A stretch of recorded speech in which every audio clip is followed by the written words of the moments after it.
Hello everyone, Radhe Radhe. I hope आप सभी लोग ठीक होंगे। आज हम पढ़ने वाले हैं फिगर ऑफ स्पीच। तो figure of speech all competitive exam और जो है 12th स्टैंडर्ड के लिए बहुत ही इम्पोर्टेंट चैप्टर है। तो चलिए इसको हम ध्यान से समझेंगे कि फिगर ऑफ स्पीच है क्या। बेसिकली फिगर ऑफ स्पीच को हम अलंकार कह सकते हैं। अलंकार क्या है? काव्य के शोभा बढ़ाने वाले तत्वों को क्या कहा जाता है? अलंकार कहा जाता है।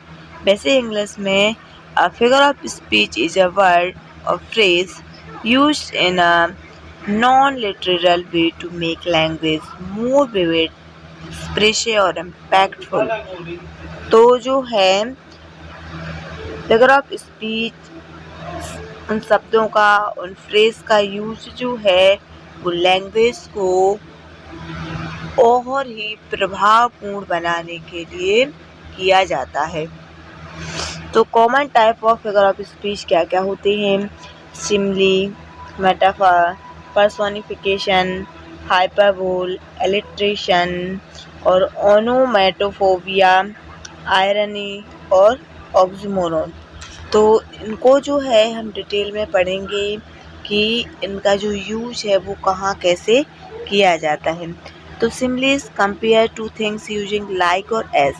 तो यहाँ हम सीधा समझ सकते हैं कि जो सिमिली है उसका जो यूज है वो दो चीज़ों को कंपेयर करने के लिए किया जाता है और उसमें लाइक और एज का यूज किया जाता है।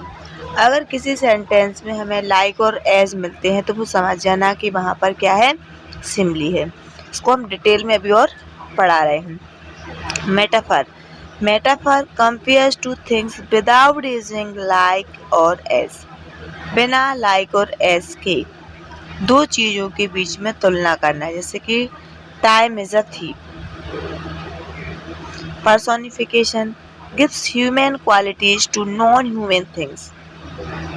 नॉन ह्यूमन थिंग्स मतलब नॉन लिविंग थिंग्स के लिए जो है वो ऐसे बताना जैसे किसी ह्यूमन की बात हो रही हो, जैसे कि the wind whispered through the tree. Hyperbole deliberate execution means किसी भी बात को बढ़ा चढ़ाकर बोलना। एलिट्रेशन है जो सेम वर्ड को रिपीट करना, साउंड को रिपीट करना, जैसे पीटर पेपर पिग पैक और पिग पीपर्स। पी साउंड जो है वो रिवाइज हो रहा है। उसके बाद ओनोमैटोपोबिया जो है वो साउंड के बारे में बताता है। आयरनी मीन्स होता है व्यंग करना, कॉन्ट्रास्ट करना, विरोधाभास को बताना। ऑक्सीमोरोन जो है वो भी दो शर्त या कंडीशन के बारे में बताता है। तो इसमें हम देखते हैं कि जो है वो हम डिटेल में कवर करेंगे।